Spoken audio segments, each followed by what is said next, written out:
I'm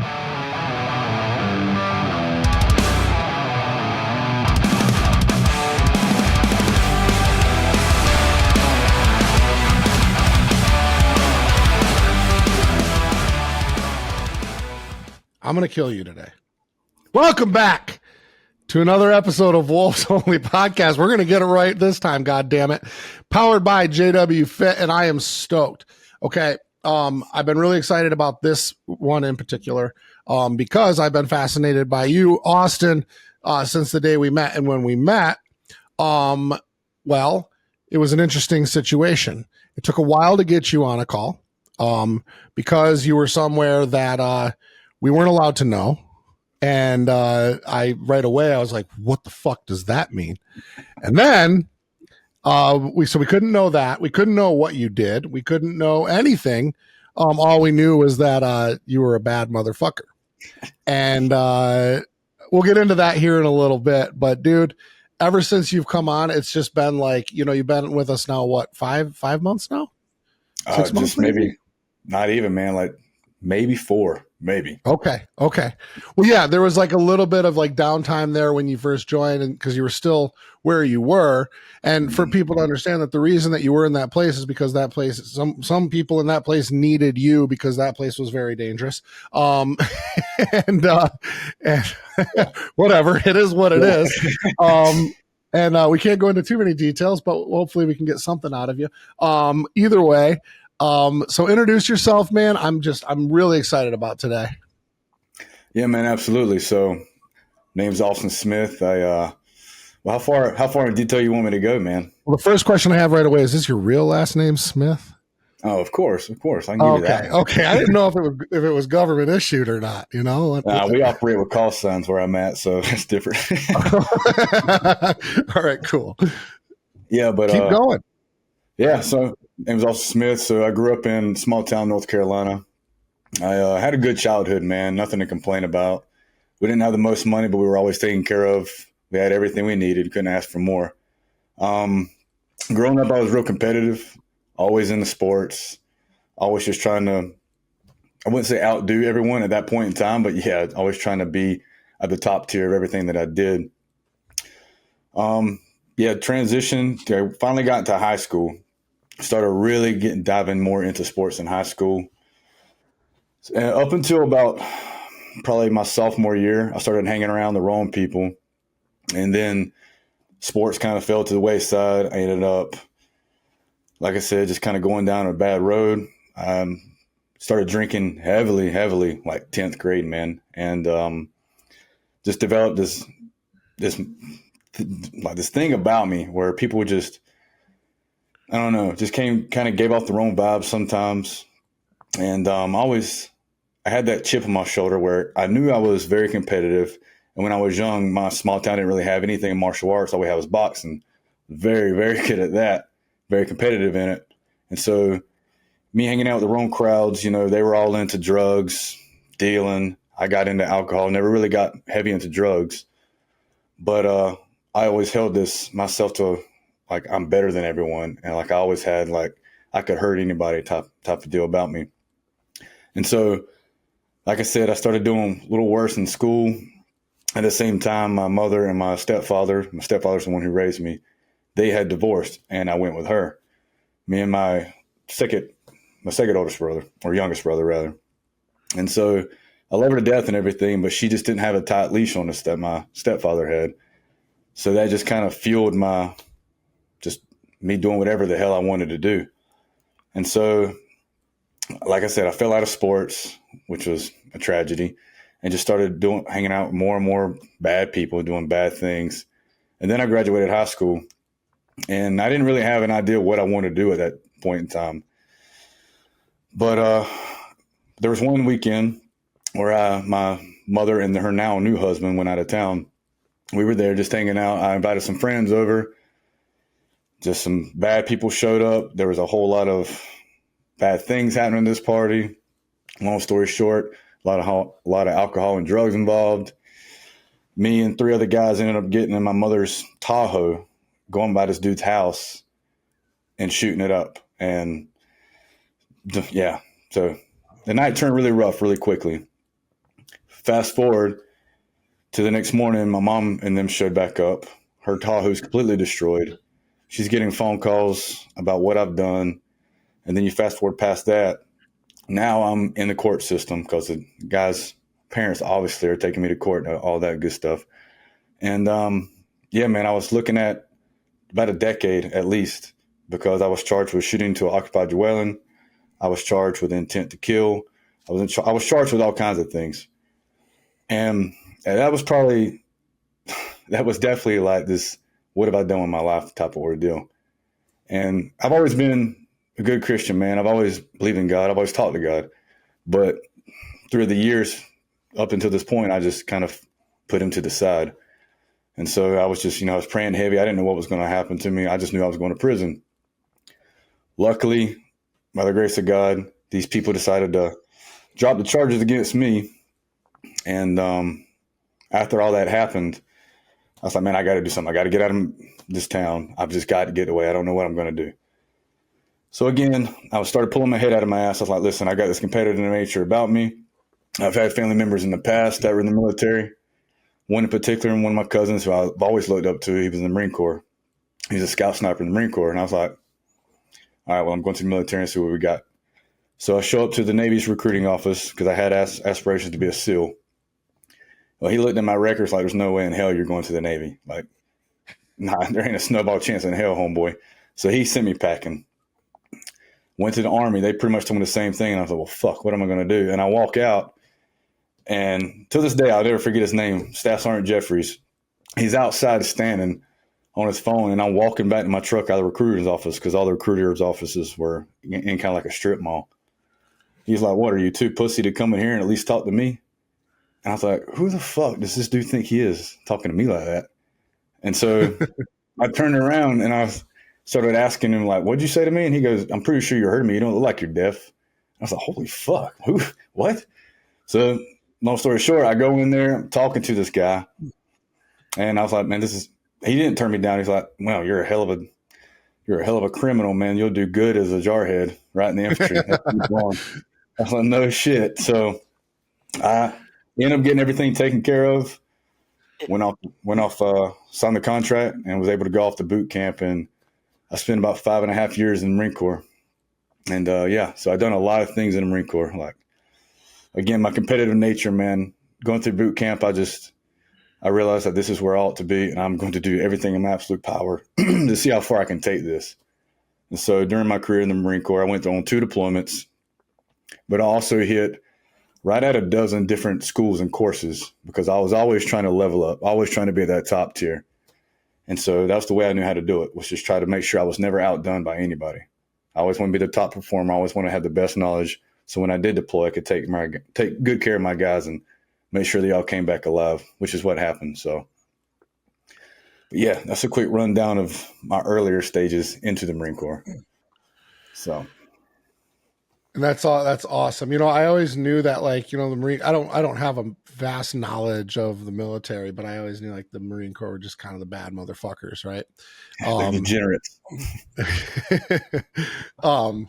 And every Marine I've ever met has always been like had this like same chip on their shoulder, and rarely have I met a Marine that I met quite a few people from Army, obviously in my life, been around a lot of that stuff. I'd never imagined I would be able to do anything like that. But like I said, there's just always been something different about the Marines. So, one thing that you had said was, you had to get out of that town. And I think like a lot of people, they do get sucked into a bad situation, a mediocre situation, whatever, and then they just end up having this like perpetual downfall or this like perpetual stagnation in life. And it was like you made a big boy decision at a relatively young age, and you made up your mind, and didn't let 2 no's send you to what would be the next option, the Army Reserves, or what's the other one, the Weekend Warriors. Yeah.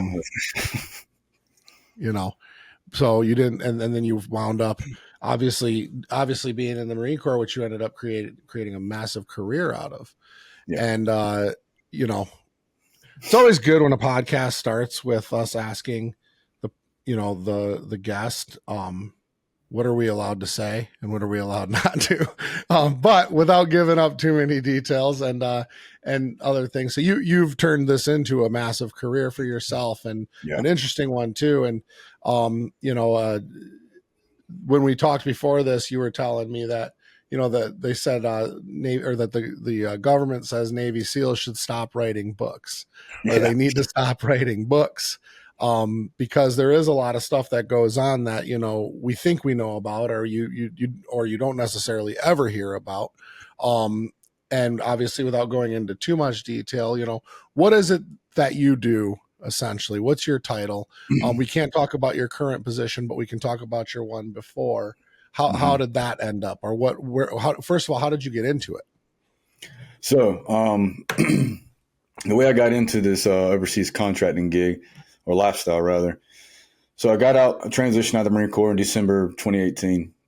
And again, I was just this hard-headed, hard-charging dude. I never really cared about doing much except, again, just putting myself at the highest tier. It's like, man, I'm really good at tactics. I'm really good at hurting people, and really good at leading others. And I was like, man, everyone in the military hears about contracting because everyone's seen the movies, everyone's read the books, yada, yada, yada. Especially in the earlier the war, like the whole Blackwater deal, everyone knows about contracting. So of course I had that in the back of my mind. I had already knew some guys that were in this field, and I was like, well, let me check it out. So I reached out to some companies. Real quick, I didn't mean to cut you out. You knew like the 13-hour guys, right? Oh yeah. Yeah. I know them. I know a few of them personally, actually. So. Wow. Yeah. That's incredible. Yeah. Those dudes, like, what a couple solid days they dudes, had. Solid dudes. But yeah, like I said, I reached out to some people that I had known that had already been out of the Marine Corps. And so they kind of steered me in the right direction. So again, I just hollered at some companies, and they picked me up right away. And so I got out in December of 18, started contracting in March of 19, and I've been doing it ever since. So, yeah. So where between all this did JWFIT come into action? Like, how did you find Justin? How did you find the team? And like, what made you want to jump from one thing into this online coaching thing? Like, how does that all work out? Well, so it was actually at the beginning. Well, actually last year, the end of 2022, I started thinking, I was like, I love what I do, and I'm going to do it as long as God willing. Fortunately, now I can pick and choose my schedule. And so now that I'm older or getting older and I have a family, it's like, man, I can't do this the rest of my life full time, because this was the first Christmas I've been home in 3 years. And so I'm just tired of missing things. And so I started thinking, I was like, man, I have this knowledge and I have this level of fitness that I love. Like, it's not my favorite thing to do. And I was like, well, why can't I help others? I've always helped others, and I've proven that I can hurt other people. Why can't I prove that I can save other people, And so I really was thinking hard about it, and it led me into the beginning of this year. And I was like, you know what? Screw it, man. Other people can do it. I'm going to dive into it. So I started searching around. I ended up getting on one mentor's program, and I'm not going to call the guy out or anything. He was a good dude, but his methods were just not aligned with me. I didn't really connect with this guy. It wasn't like JWFIT. Like, it just wasn't for me, to put it nicely. And so that kind of turned me off a little bit. And so I wasted time and just put this to the wayside and said, well, maybe that stuff isn't for me. Well, then over the summer, I was just on Instagram, and I kept seeing Justin's ad popping around. I was like, who is this guy, dude? Jacked, tatted, cusses a fuck ton. I was like, bro, that's my people. Like, let me look into this guy. So, and again, as cliche as it may sound, I do a lot of praying. So I was asking God to like try to lead me to what I should be doing. And then I'm not even kidding you, like the next 48 hours, I'm seeing Justin's ads pop up everywhere. So call it what you want, say what you want, but that is real. Yeah. But again, so I'm like seeing these ads, I'm hearing what he's got to say. I go to his page, and then I find Dane, Scotty, and I go to their page. It's like, dude, these guys are fucking they're authentic as fuck. Like they speak their mind. They say how it is, and they tell you what you want to hear instead of what you need to hear type deal. And I was like, man, like if I'm going to get into a program, like these are my dudes. And so, yeah, I was overseas when I made that decision. And so I actually had my wife reach out to you, Justin. That's right. That's right. Your wife was the one who reached out to me. I was actually on a mission that day. So and I was like, we got I didn't put it all together. It was so funny because when she first DM'd me, she was like, I was like, am I helping you? And then she's like, no, my husband. And I'm like, well, why can't he talk to me? You know what I mean? And, yeah. and so you got to understand. And then I started to kind of put things together, and I'm like, oh, okay. Yeah. So yeah, it was like, cause it was like about a month of like, maybe even longer of communicating with Chelsea, and, you know, and it was great. I love your wife to death. Now she's like one of my friends. And I talk to her as much as I talk to you. No, not really, but still it was really cool how it all came together. And then, yeah, that was like really the rest of it. It was awesome, you know, and, you know, that whole first like couple months with us, you know, obviously you were wherever you were. But you know, being able to come back now and, you know, go to work on this, and I've just watched you level up like crazy ever since. It's been really fun, man. Clearly, and I don't say this very often, this is probably my favorite story of connection in this community. Yeah. Well, I mean, it just like seeing you guys and like our first phone call, hearing y'all's story. I know when we first got on our first call, you asked me to explain myself, and I was I was holding back a lot from my past experiences and what I've dealt with. But after hearing your guys' story and how open you were about it and how just showed yourself to the world, and you didn't give a fuck what others think, I was like, 100%, these are my guys. This is my tribe, and you know, these are my people. And so I took that and I took it to heart, and because I've dealt with my own past experiences, and just hearing y'all guys' stories just really lit a fire underneath my ass to reach out and help others. So it is. Yeah. We always talk about stories sell, and it's not meant to be a sales tactic. What it's meant to be is like building authentic rapport and authentic connection. And people are always like, so what are they going to think about me? You know, it's like, what business model says, hey, my name's Justin Wenzel and I'm a drug addict, pay me. But it seems, you know what I mean? But like, I mean, essentially, you know, it is what it is, but that authenticity, that honesty, and that like people love a great comeback story. Yeah. You know, 100%. Like, I mean, they don't make movies about a guy who's had it all and just continues to have it all, and it does great in the box office. No, it's always got to be the underdog. Yeah. I mean, it's always an underdog story. Yeah. And go ahead, Jake. I was going to say, yeah, because there's only, I mean, I see a lot of people come out of the military and it's either law enforcement, MP, or, you know, they open a box gym or something. So to get into the online community, man, that's what kind of attracted me to you. Is it took a lot of balls, because it is the unknown road. But sometimes we got to get uncomfortable, man. That's what I respect about you, is just taking that route and literally starting from fucking scratch, dude. And we've watched you, like Justin said, just excel week after week, hopping on all the calls, being just present. And you can just see it coming out of you when you do your stories, man. You can feel your pain, your struggles, what you've been through. So that's what I think has made you such a popular coach between our community, man. People look up to you. So I think that's really cool. Oh, 100%. Your like, leadership.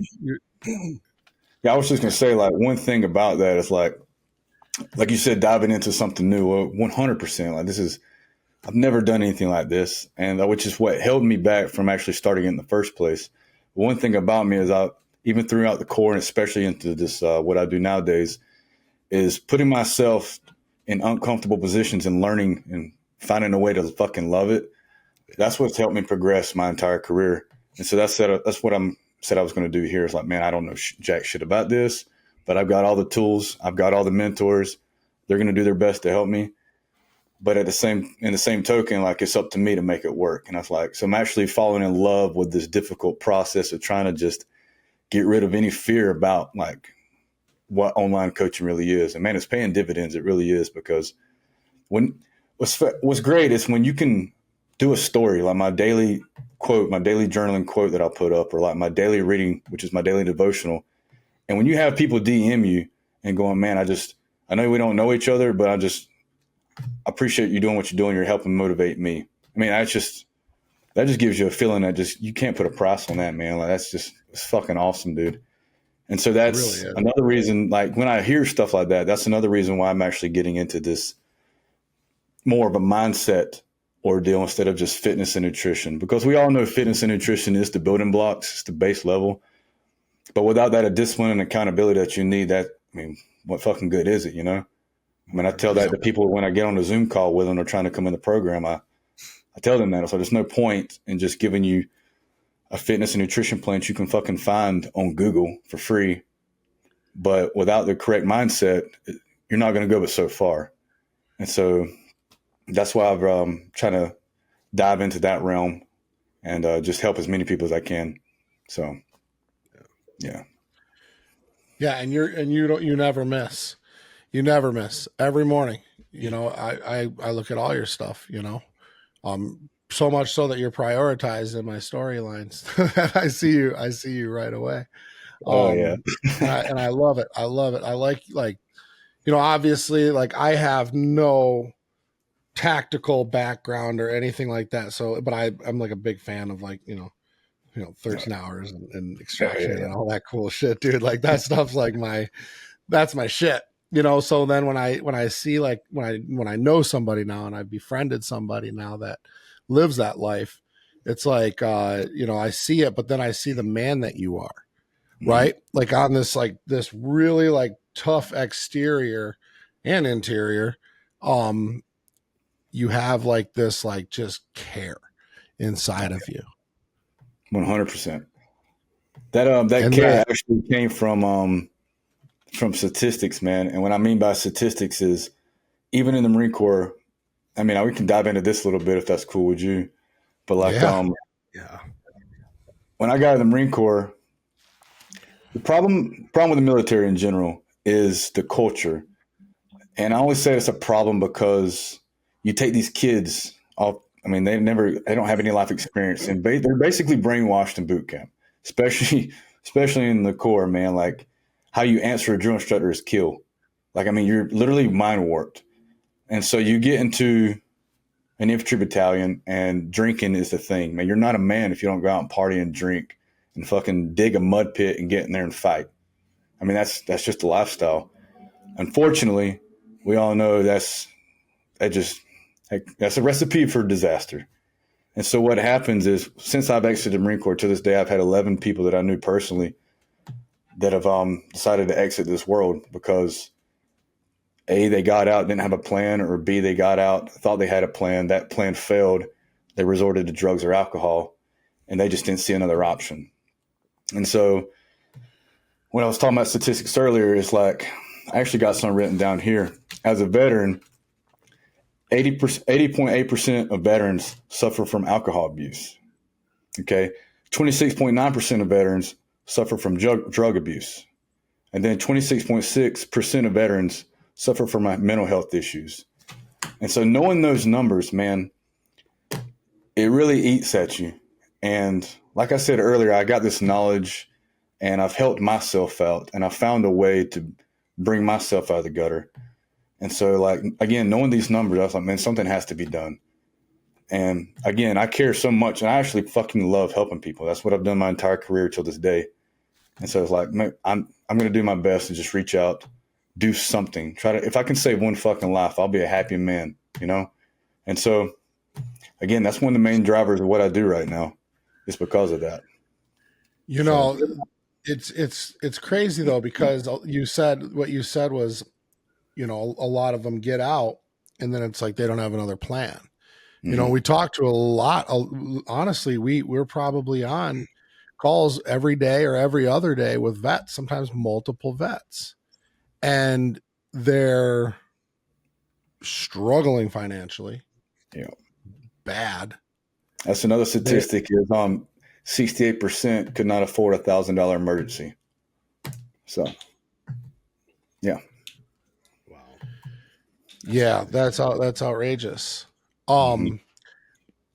But a lot of them, they get out, and you're so used you spend so much time in combat and in situations like that to where you're almost like institutionalized, or I don't know if that's the word for it, but like you get back Yeah. into real life, and it's like, it's such a culture shock. And to the point was, do you think that that's another reason why that you went back into that world? Or From personal experience, 100%, you hit the nail on the head. Because, like I said, I got out in December, and then I started my line of work now in March of 19. And so I had a few months of wiggle room. And so I got out, and I just tried to venture out and just see what the options were in the real world. I lasted like maybe a month. And I was like, I can't talk the way I talk around these people. I can't use my dark humor. Like I don't know how to talk to these people or like associate with these people. And like my skill sets, I was pretty advanced like where I was because of the standard I held myself to. And I was like, man, I have all these skill sets that 95% of people could not do. But here I am at the bottom of the totem pole in the real world because they don't transfer over. And I was like, man, this isn't for me. And so that's when I really made a final decision, even told my wife, like, hey, this is what I'm going to do. We'll see how far it takes me. So 100%, a lot of people get out, men and women. A lot of them get out and they just don't know how to find who they are anymore. They've lost who they were for at least 4 years. And so now they've got to figure out how to let that old them go, but still use the knowledge they've gained from it and become someone else. And unfortunately, that road between 1.0 version and 2.0 version, there's always going to be twists and turns, and that just defeats people. So right, because you see a lot of these guys that get out, that become successful out of the SEALs and out of the Marines, and they typically are they're entrepreneurs, right? They have an entrepreneur mindset, because like I doubt that they, like you said, it's probably very hard for a lot of people to get out and start working for somebody in the normal world, especially at that level that you were at. Yeah. So they start these companies like Black Rifle Coffee and just like all these like Marine based or military style companies that they back, being that it's veteran owned, veteran operated. But really, I mean, in a normal day job, when you get out, it's like no employer's asking for your body count and how many people you've rescued. Yeah, I mean, like on my resume, I can tell them, like, you know what, I can fire any weapon system. Like I know how to conduct a L-shaped ambush, and they're like, "Cool, right, man. Can you balance? Can you balance the spreadsheet?" Yeah. And you cook these fries. No. So to be more specific, when you talk about skill sets over there, what are some of the things that, like, I'm going on a mission, and I need Austin to do X. What is that like they're going to call you, like, this guy's right here, like he's our guy for this? Well, first thing I'll tell you, like, I did a lot of hard hits. So hard hits are, we don't have to do most of the like intelligence legwork. We just get the rundown. We have our brief. Like, this is who you got to go get. This is your target. This is how it works, where they are. You guys plan the rest. It's like, cool, that's easy. So what I normally would do was make sure I bring my own team in. Like, this is our target. How many men is going to be in that team? It depends. So, and it depends how the size of the element that we're trying to take down. Like, if it's a compound size element, man, we might have almost a full platoon, because you said outside corridors, and then we conduct the hard hit raid. So, I mean, upwards of maybe 30 some.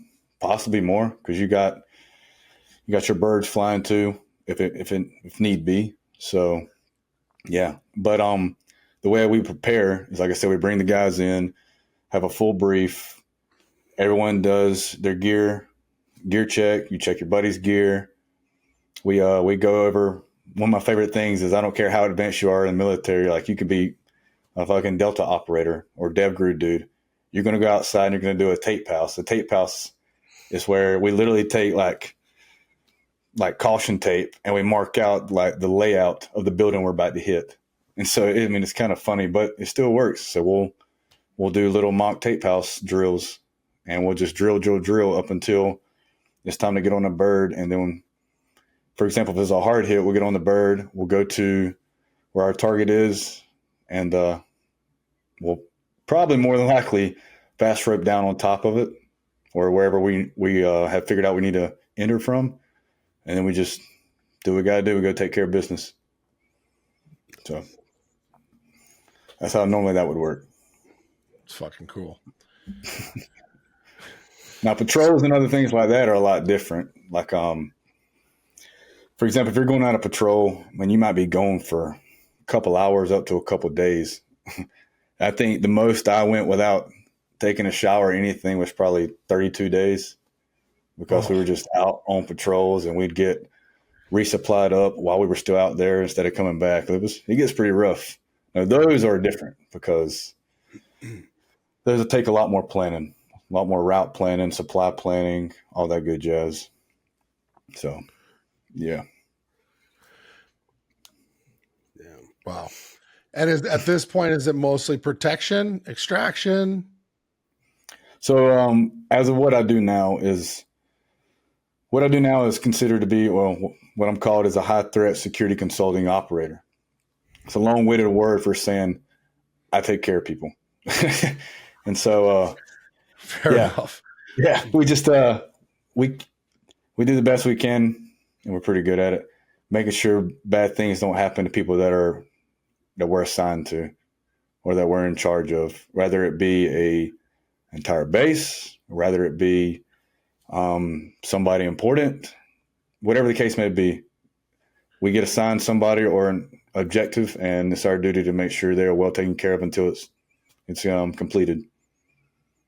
Right. So, as far as extractions and all that go, we don't really do too much of that. There's other guys that we can call in because, again, we're more worried about protecting our assets instead of going out and finding people. So, yeah, that's not really exactly what we do. Are we capable of it? 100%. But most of the time, we just let other guys handle that. So, yeah. I see. Yes, sir. So, Austin, tell me this, man. Transferring from what you just talked about in your missions to now your coaching, how does one, like, say I want to get in your program, like, what do you specialize in with your clients? Is it more tactical? Is it more functional? Is it more strength training? Like, how do you, I guess this is two questions. How do you train yourself while you're home, and how do you train others? So I've always been, again, this goes back to my early days in the Marine Corps. Actually, before that, just like I said, I was competitive. But it wasn't until I got in the Marine Corps, it was like, yeah, man, it's cool to, like, be stronger, trying to be bodybuilder looking, but, like, that don't mean jack shit if you can't run, if you can't put weight on that back, and you can't hump it for miles at a time. So the way I train up until this day is, yeah, I like doing hypertrophy, of course. Who don't want to be bigger? But I train for function, and I train mainly for performance. Because even in the real world, like when people come into my program, I try to make it where you're functional for the real world. Even if you want to get bigger and stronger, I'm all about stronger. Even if you want to get bigger, I can help with that. But I want to make sure that you can do your day-to-day tasks without any obstacle getting thrown at you that you can't walk right over. So like I say, a lot of the training I do now, actually, while I was in the Marine Corps, I became a high-intensity tactical trainer. Okay. And so since exiting the Marine Corps, I now focus on training tactical athletes. So I incorporate a lot of that into my training now. So we make sure you're strong, you got endurance, you're fast, and you're very flexible. So that's the 4 pillars, really, of how I structure a program. Yeah, very cool. Yeah, I remember back in the day when I owned my CrossFit gym, I got really into SEALFIT. And that was a lot of the tactical stuff. There was a lot of the functional. I was probably in some of the best shape. It was before my powerlifting days. It's probably the best shape I ever got in was the SEALFIT. I was just too scared to get in the ocean and do half that stuff or the pool. Because you incorporate a pool with that type of stuff, and that shit is hard. Bro, Definitely. The water is the ultimate equalizer. Oh, I am telling you. I think that's one of my biggest fears is possibly doing something in the ocean like that. I've just never been a strong swimmer, but I commend you for that, dude. That's what's up. Yeah, actually, again, I keep going back to it. Apologize, but my career in the Corps, I was always trying to put myself in the worst case scenario, like the hardest courses. So there's this course called McQuist, and basically it's a Marine swim instructor. And, who don't like to swim? I grew up near a beach. I love to swim. But when it wasn't until I got to that course, I realized I didn't know what the fuck I was doing. I thought I liked to swim. I thought I knew how to swim. I was wrong. So, again, it's all fun and games until you have to do an underwater blackout. And then you're like, now I have a fear of fucking drowning. That's great. So, yeah. Fuck. Yeah. Well, yeah. I saw this video of Goggins swim across the lake with his hands and feet tied. Yeah. Behind his back. Here's the fucked up part about that. It's the way it's supposed to work is, your feet are tied and your hands behind your back, but you're supposed to just grab your belt. You got a cord around you. You're not supposed to tie your hands. Well, we had some dick recon instructor with us, and he legitimately tied our hands to our feet, which you don't do. And so I didn't know that wasn't supposed to happen. So that just made it that much worse. And again, a fear of drowning is a real thing now. So yeah, I'm sure. Oh yeah. So he tied your hands to your feet. Yeah, my hands behind my back, tied with a rope going down where my ankles were tied together. And so you had to you had to swim as a single unit. You couldn't use your arms or anything. It was pretty sketchy, to say the least. So yeah, that's terrible. Yeah. Shit. Yes, sir. Wow. What is that you can disclose? What is the wildest thing that you've been involved in? Well, I've been in 2 big incidents within the last year where I am now, but I can't really go into that. But what I can go into is the fall of Afghanistan. That was pretty wild. I was working with a group of people. Actually, I was working what's called WIPS, which is Worldwide Protective Services. And they work for Department of State. I can say that now because I don't work there any fucking more. Fuck those guys, by the way. They're the shitbags you saw in 13 hours. Fuck with. Yeah. Right. But, so when the fall of Afghanistan happened, obviously it was a complete disaster. We had 13 people get killed, and not including the massacres that was happening outside of Abbey Gate when all that went down. So, but what I was actually doing, I started working with these guys, and we were actually kind of doing smuggling / extraction type deals. And it was American allies, people that were promised citizenship and promised to what happens is throughout the war, they were helping us, whether it be an interpreter, whatever the case may be with intelligence, doesn't matter. They worked with us for a certain amount of time. They were guaranteed citizenship for them and their families. Well, when this happened, it's like we just abandoned all of them. And so I was tasked with helping get some of these people to safety, getting them out. And so that's kind of what we were doing. We were basically smuggling these people. We had an SUV with a mother. The father was already dead at this point. They already found him. So we had his SUV with his mother, and she's got her 4 kids in the back. And we got blankets on them and shit, just trying to maneuver our way out of there and stuff. It was a disaster, dude. It was pretty rough. And just like the massacring outside was just, it's crazy because I always say, I wish everyone could experience how the real world really fucking is. Because people think they got problems. Man, you ain't got problems. You think you got a fucking issue. You ain't got shit. You go over there with these people and man, you see the things they have to deal with. You see what they go through. You see what they're willing to fucking give up just to get over here. We had women, I don't want to get too graphic, but anything goes. You got these women throwing their children to these Marines on the other side of the gate. And we got C-wire and razor wire. And they knew that if their children would have stayed with them, they were dead. So they were risking, and we're talking babies. They're risking throwing their babies to these Marines, hoping these Marines can catch them and take their baby to safety. That didn't happen, hardly ever. So, how bad is it got to be for you to realize you're willing to risk your baby's life that hopefully someone can catch him and give him some opportunity just to live and have some type of life? You know, like those are real fucking problems. And so that's why I get ill with today's society when I see everyone bitching because things aren't going their way or bad things are happening to them, whatever the case may be. And that's why I get on social media, my Instagram, and I just holler at people because, I mean, bro, you got to pull your head out of your ass and realize it's not as bad as you think it is. And until you do that, you're just going to be stuck in this endless circle of fucking self-pity that does nothing for you. And so, yeah, and until your eyes are open to it, like, you know, because we always think so, you know, so locally, we don't think globally. We don't think of like what the rest of the world is actually going through. Does it matter?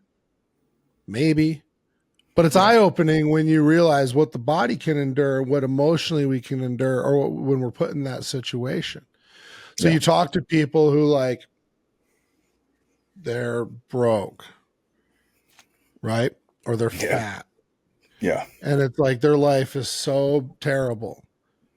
Well, you're probably broke because you're fat, or you're probably fat or broke because you live a life of instant gratification and all of these things. But your problems are really minuscule and pretty easy to fix if you just install some discipline.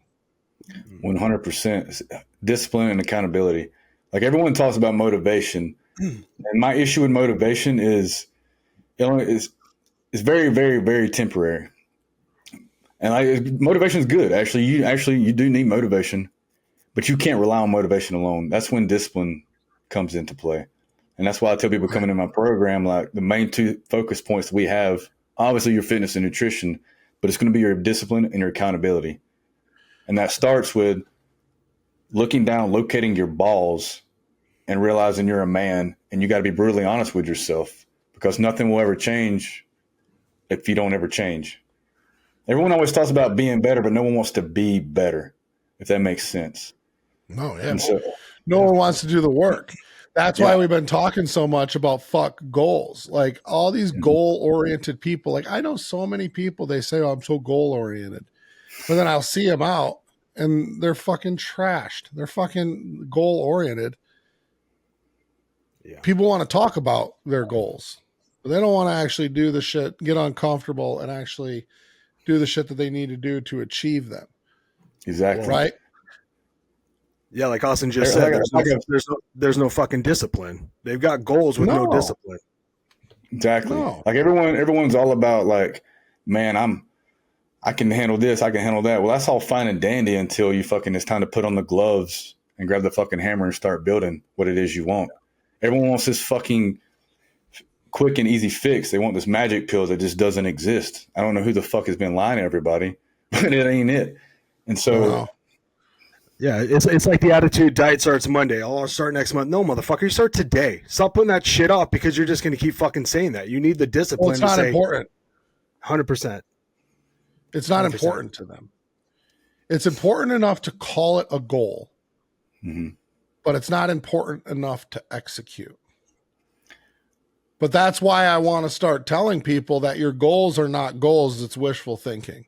Your goals are fantasy. Because you don't live the life to make your goals a reality. Nail on the head, brother. Boom. Nail on the head.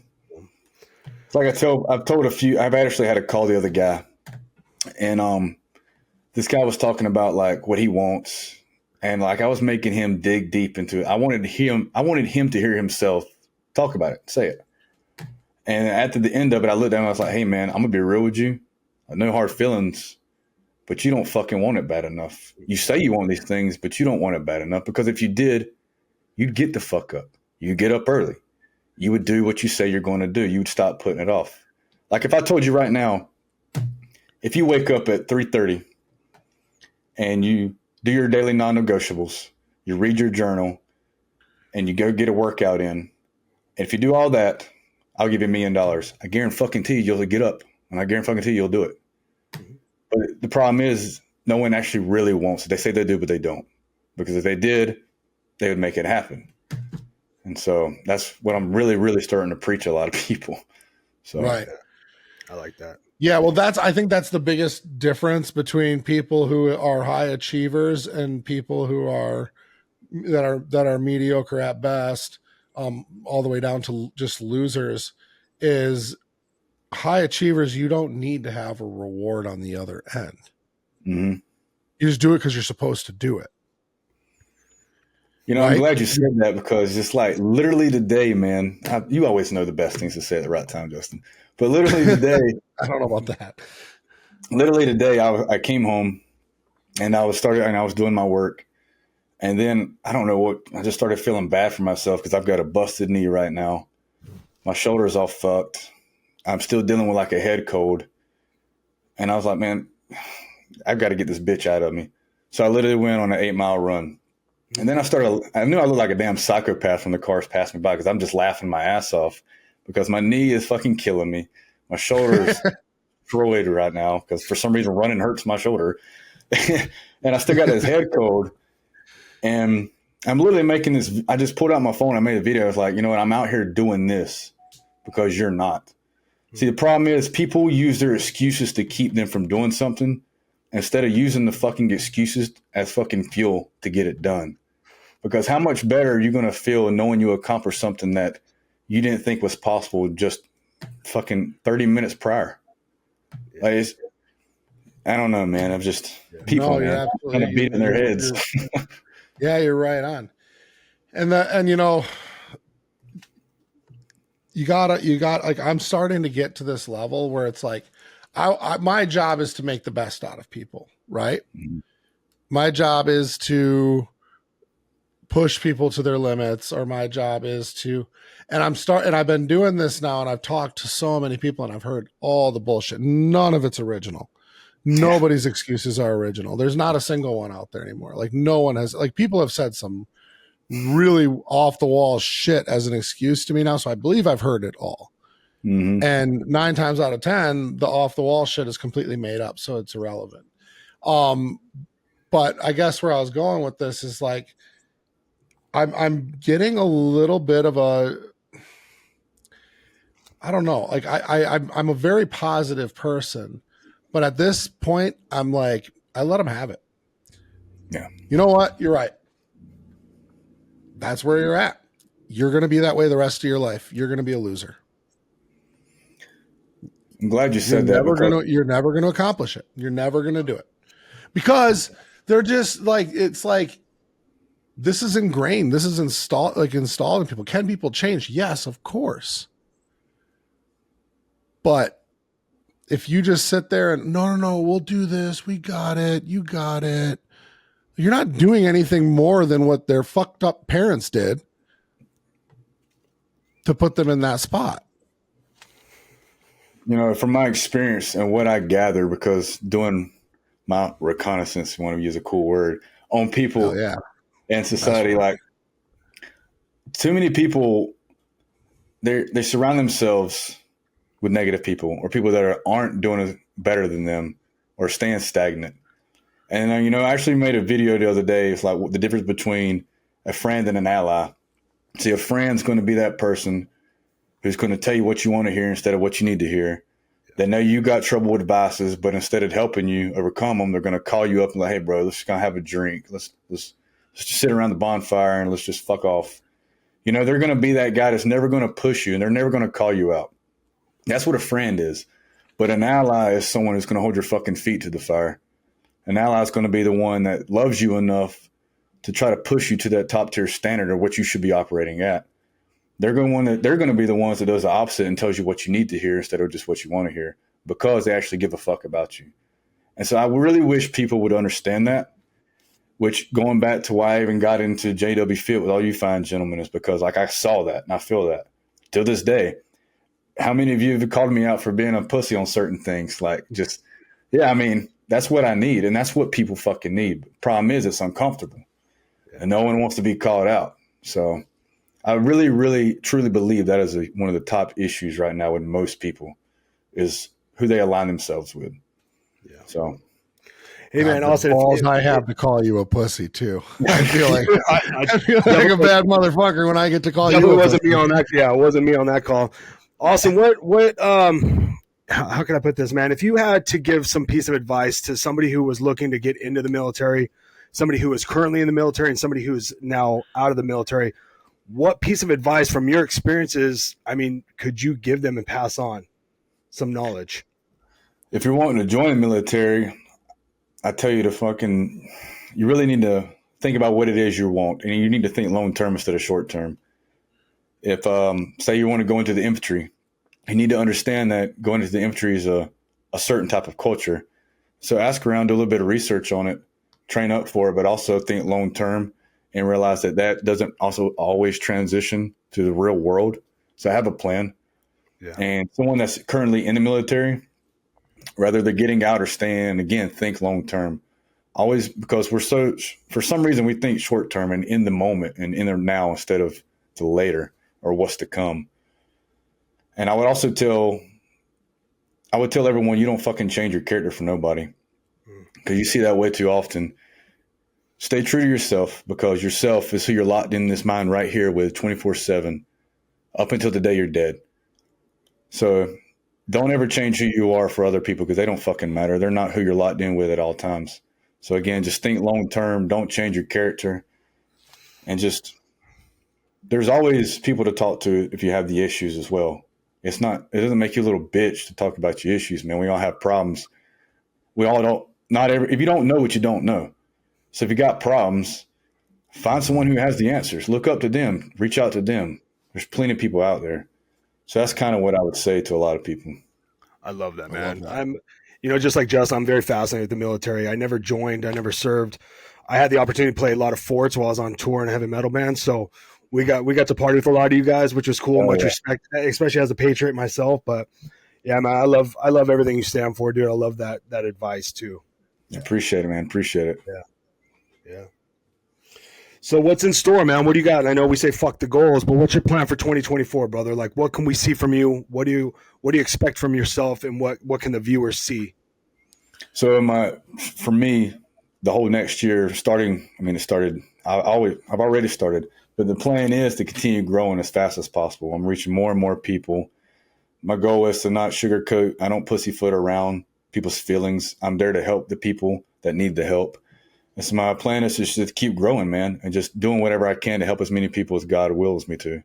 And so really what I'm going to start reaching out to do is try to find other podcasts. I've developed a way. I've had more and more people reach out to me, say they like the way that I'm talking, or they're feeling what I'm saying. So I'm thinking about even trying to do some speaking engagements, because it helps me when I get to help other people. And so that's one big thing I'm actually looking forward to, is trying to reach out and see how I can do that and just help as many people as possible. So I love that. Yeah. I love that. Yeah, no, definitely. You're everything you're doing is spot on, dude. I absolutely love it. And I think that, you just continue on this course that you're on exactly right now. And you're going to be, you've already put the work in. Yeah. And that's one thing that a lot of people don't understand from somebody who's at the career level that you are, at the capacity that you're in. You've already done the work. You've already battled mentally. And we've had our instances where we've fallen short, and you've had us there definitely to pick you up and push you. Absolutely. And I think that was a great turning point. And given the circumstances, I don't blame you going through what you went through, but we can't discuss that. But either way, given those circumstances, it's understandable. But it was all a matter of okay, we got to start over. Yeah, 100%. No big deal. I think a lot of people. Go ahead. I just think the biggest thing was just talking to you guys, and your past experiences. You've dealt with your own fucking demons, and just realizing that you can't drown your demons because the fuckers can swim was a real big wake up call for me as well. And so just listening 100%. To you guys help pull me out of the darkness that I was in not even just too long ago. I was extremely grateful is what I'm trying to say. Extremely grateful. And it was short lived. You know what I mean? It didn't have to get bad. You know what I mean? And that's really it, because for a lot of people they fall off big time, and it's no big deal. you know, but we recognized it, we corrected it. And again, people fall off because they didn't get the parking spot that they wanted, you know. Let's just say your parking spot was a little bit different than, you know, so look, you know, I mean, it is what it is. And we, you know, we just got to pick up and go. Yeah. You know, and you have the support system. You have a wife that just supports you, loves you. She's crazy about you. 100%. You know, it's so cool. Cause I know this about Ange, you know, Jake's wife. I know this about Shauna, and I know this about Lizzie. Everybody, well, you guys can't see Steve Johns, but he's on this call. He's just eating a sandwich.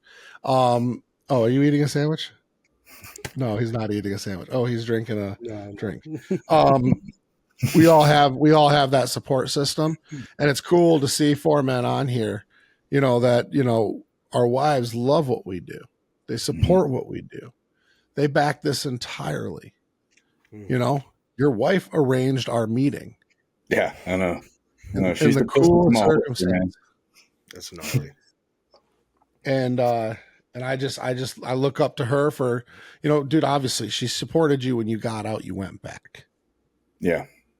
Yeah. Like that's something so special. Yeah. And that's another thing. I respect her enough from doing all that and just seeing how kind of things affect her whenever I come home and I might be physically home, but mentally I'm not present for a couple of days. Yeah. That's another reason why I'm diving straight forward into all of this.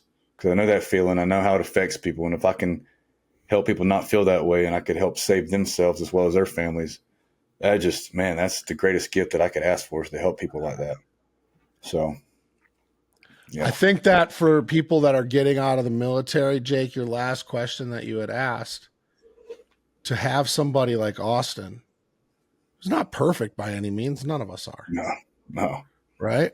I'm rough around the edges. I'm all fucked up. I get it.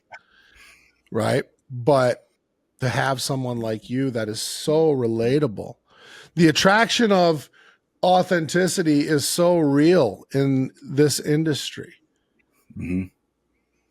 People can call coaching whatever they want to call it, but when you have an authentic mentor, somebody gets out of the military and they're fucked up, they saw some shit, they're stuck in the bottle, they let themselves go, because we see it happen all the time.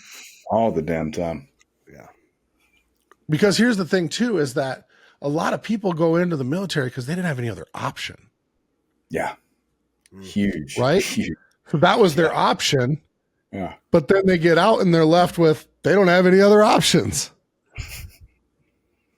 And that's when they just spiral down, man. I see it time and time again. And those statistics you shared earlier are staggering. They're scary. They're eye-opening. Yes, they are. And because as a veteran, you're not even 2% of the population. Fuck. So those high percentages, we're not even 2% of the population. We're talking millions and millions and millions here. So, yeah. Yeah. It's rough. So you're needed. You are so needed and so undervalued. Yeah. I mean, that's another thing. It's like people get out and they don't know who to turn to. And we don't necessarily have many people out there willing to just, there's plenty of people that have helped themselves, but how many are actually willing to help others? I mean, and that's a big issue. Yeah. I even found myself searching around. I was like, cool, man. Like, but who can I actually fucking relate to that I can talk to and that will understand me? And so knowing that I felt that feeling, I know there's fucking thousands, tens of thousands that are feeling the same shit. So I was like, you know what? I ain't scared. I'll pick up the tools. I'll get to work. I'll be that guy. So, right.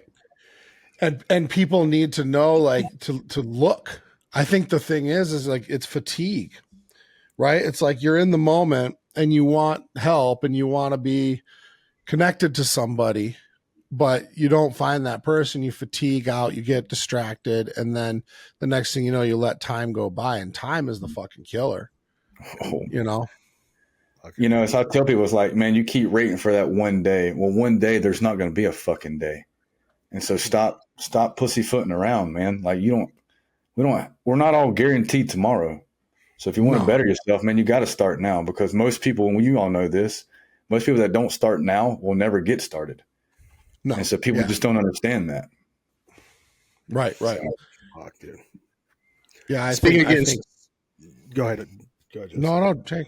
I was gonna say, speaking of, man, before we lose focus, I don't want to forget, where can people find you, dude? Like how will they get a hold of you? Because this is gonna hit some people hard. So how can they get a hold of you, dude? Yeah, man, I'm on Instagram at Tech Savvy Fitness. I just started on my TikTok, trying to reach out to more people there. And yeah, you can find me there. Reach out, send a DM. And I'm more willing to help any and everybody. This doesn't have to be vets. If you're struggling, dude, I got you. Because when you're on my team, bro, when you work with me, when you win, I win. And when I win, you win. Like, you come into the program, you're part of my tribe at that point. Like, I got your back. So I just want to let people know that there's people out there willing to help. You ain't got to do it by your fucking self, because that's never the way to take. You can't ever go that route, because it would just end up in a dead end. So yeah, Tech Savvy Fitness. So yes, sir. You're the man, Austin. Bro, thank you so much for coming on this. Like, this was cool. I can't wait till you're out here and hanging with us. And it's gonna be soon. Be soon. Hell yeah.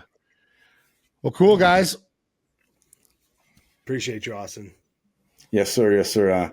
Can't wait to do more of these with you fellas too. It's always a good time, always a blast. All right, guys, that wraps up an episode of the Wolves Only podcast powered by JWFIT. Listen, if you guys like what you heard, make sure you subscribe, make sure you like and comment, help us get our message out there. If you want to work with our team, go ahead and click the link in the description below. Schedule a call with us. We'd love to get you on. We really appreciate you guys listening. And if you have any other questions, you can reach out to us on all forms of social media. Thank you so much.